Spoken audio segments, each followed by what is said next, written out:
Halloween night, October 31st. In the quiet town of Ravens Hollow, the streets glowed with paper lanterns, cheap masks and laughter. Candy wrappers danced in the cold wind, and the sound of footsteps echoed, some small, some not. But in one street, no kids were out. No laughter, just one house with a single porch light still burning. Inside, Claire Donovan, 32, sat on her couch, scrolling through her phone. Her husband, Adam, was on a business trip in Chicago. She hated Halloween. Too many strangers, too many faces hidden behind masks. She looked up. The window beside her moved slightly, the curtains fluttered. She frowned, got up and checked. Nothing, just her reflection in the glass. Tired eyes, messy hair, and the faint orange glow from the pumpkins outside. Then 3 slow knocks at the door. Knock, knock, knock. Claire sighed. Trick-or-treaters, this late? She grabbed a candy bowl and opened the door. But there was no one there. Only a single mask lying on the doormat, white, blank, with hollow black eyes. She laughed nervously. Okay, weird prank. She placed the mask on the table and locked the door. But the moment she turned away, she heard the sound of breathing, slow, heavy, right behind her. She spun around, nothing. The hallway was empty. She exhaled, heart pounding. You're just being paranoid, she muttered, switching off the porch light. Outside, at the end of the driveway, stood a man in black, still, watching. The mask he wore looked exactly like the one on her table. An hour passed. The neighborhood was silent now. Claire poured herself some wine, trying to calm down. The wind had picked up, the kind that rattles windows and whispers through chimneys. Then she noticed the motion sensor light outside flicker on. She froze. Someone was walking through her yard, step by step by step. She peeked through the blinds. Nobody, just the empty yard. But when she looked closer, the gate was open. She whispered to herself, lock the back door. But when she turned, the back door was already open. She rushed to close it. The night air rushed in, cold, heavy, metallic. And then from the darkness outside, a whisper. Nice mask you have there. She dropped the lock, slamming the door shut.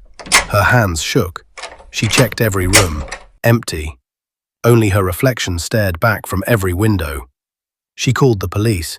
They said a patrol car would circle the neighborhood in 15 minutes. 15 minutes. She tried turning on the TV to distract herself, but the static made it worse. White noise filled the room, and faintly behind the static, a whisper. Claire. She froze. What the? The voice came from the TV. Her name, again. Don't look outside. She stared at the blank screen, her reflection staring back. And behind her reflection, a figure. She turned, nothing. The house was empty. The phone rang, unknown number. She hesitated, then answered. Hello? Why did you lock me out, Claire? Her breath caught. She recognized the voice. Adam, her husband. But Adam was supposed to be in Chicago. Adam? What are you? Open the door. Her hands shook. You're not home. You're not. Open the door. The voice grew deeper, distorted. Not human. The call ended.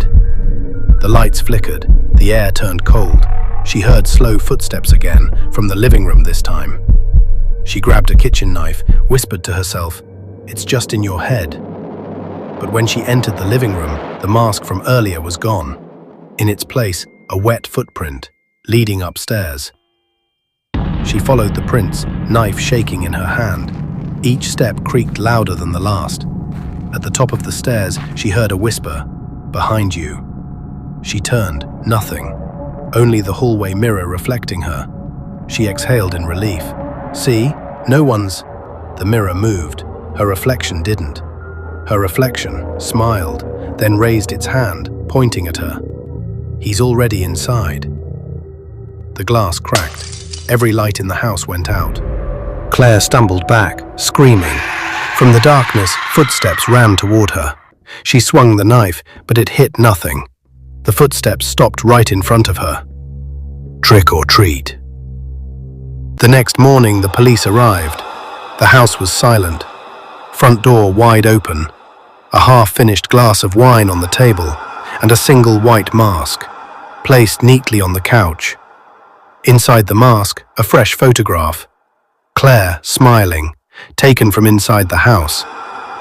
No sign of struggle, no blood, no fingerprints, just a faint smell of pumpkin and cold air. Every Halloween since that night, someone leaves a white mask on a porch in Raven's Hollow. No one answers the door anymore, and if you listen close, past midnight, through the static of your TV, you might hear a voice say, "Don't look outside."